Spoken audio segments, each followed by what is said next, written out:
ಮುಖ್ಯವಾಗಿ ನಾವು ಇವತ್ತು 3 ಕಾರ್ಯಕ್ರಮಗಳನ್ನ ಇಲ್ಲಿ ಹಮ್ಮಿಕೊಂಡಿದ್ದೀವಿ. ಬೇಟಿ ಬಚಾವು ಬೇಟಿ ಪಡಾವು ಅಂತ. ಅಂದ್ರೆ ಹೆಣ್ಣು ಮಕ್ಕಳನ್ನ ರಕ್ಷಣೆ ಮಾಡಬೇಕು, ಜೊತೆಗೆ ಅವರಿಗೆ ಉತ್ತಮವಾದ ಶಿಕ್ಷಣವನ್ನು ಕೊಡಬೇಕು ಅಂತ. ಬಾಲ್ಯ ವಿವಾಹ ನಿಷೇಧ ಮಾಡಬೇಕು ಅನ್ನೋ ನಿಟ್ಟಿನಲ್ಲಿ. ಮತ್ತೊಂದು ರಸ್ತೆ ಸುರಕ್ಷಾ ಸಪ್ತಾಹದ ಬಗ್ಗೆ. ಮುಖ್ಯವಾಗಿ ನಾವು ನವಲಗುಂದ ಪಟ್ಟಣದಲ್ಲಿ ಇವತ್ತು ಈ ಜಾಥಾ ಹಮ್ಮಿಕೊಂಡು ನಮ್ಮ ನ್ಯಾಯಾಲಯದಿಂದ ಬಸ್ ನಿಲ್ದಾಣದ ಮುಖಾಂತರವಾಗಿ ಈ ಒಂದು ಸ್ಥಳಕ್ಕೆ ಬಂದಿದ್ದೇವೆ.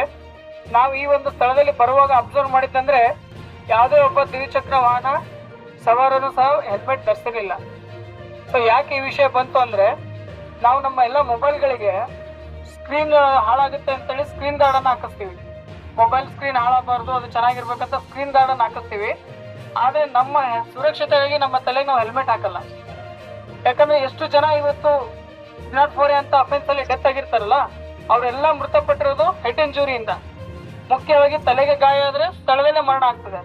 ನಾವು ನಮ್ಮ ಜೀವ ಇಲ್ಲದೆ ಇರುವಂತ ಮೊಬೈಲ್ ಕೊಡುವಂತ ಪ್ರಾಮುಖ್ಯತೆ ನಮ್ಮ ಜೀವನಕ್ಕೆ ನಾವು ಕೊಡ್ತಾ ಇಲ್ಲ, ಹೌದಲ್ವಾ? ಈಗ ನಾವು ದ್ವಿಚಕ್ರ ವಾಹನ ತಗೊಂಡು ಹೊರಗೆ ಹೋಗಿರ್ತೀವಿ, ನಮಗಾಗಿ ಮನೆಯಲ್ಲಿ ಸಾಕಷ್ಟು ಜನ ಕಾಯ್ತಿರ್ತಾರೆ.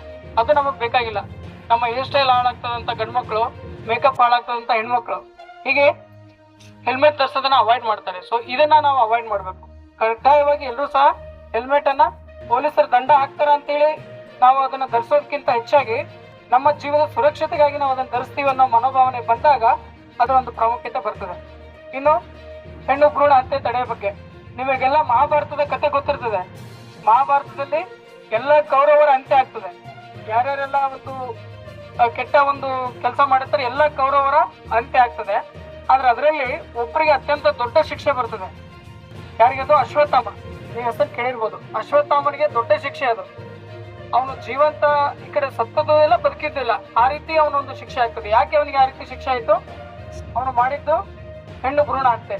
ಆ ರೀತಿ ಪ್ರಯತ್ನ ಮಾಡಿದ. ಅಭಿಮನ್ಯುವಿನ ಹೆಂಡತಿಯ ಗರ್ಭದಲ್ಲಿದ್ದಾಗಲೇ ಅದನ್ನ ಸಾಯಿಸುವಂತ ಒಂದು ಬ್ರಹ್ಮಾಸ್ತ್ರವನ್ನು ಪ್ರಯೋಗ ಮಾಡಿ ಅದನ್ನ ಸಾಯಿಸಲಿಕ್ಕೆ ಪ್ರಯತ್ನ ಪಟ್ಟ. ಹಾಗಾಗಿ ಮಹಾಭಾರತ ಕಾಲದಿಂದಲೂ ಸಹ ಹೆಣ್ಣು ಭ್ರೂಣ ಹತ್ಯೆಯನ್ನ ವಿರೋಧ ಮಾಡ್ತಾ ಇದೀವಿ. ಹಾಗಾಗಿ ಎಲ್ಲರೂ ಸಹ ಈ ಒಂದು ಕಾರ್ಯಕ್ರಮದ ಪ್ರಾಮುಖ್ಯತೆಯನ್ನು ಅರಿತುಕೊಳ್ಬೇಕು. ಎಲ್ಲ ಹಿರಿಯ ಇವತ್ತೆಲ್ಲ ಡಿಪಾರ್ಟ್ಮೆಂಟಿನ ಮುಖ್ಯಸ್ಥರು ಬಂದಿದ್ದಾರೆ.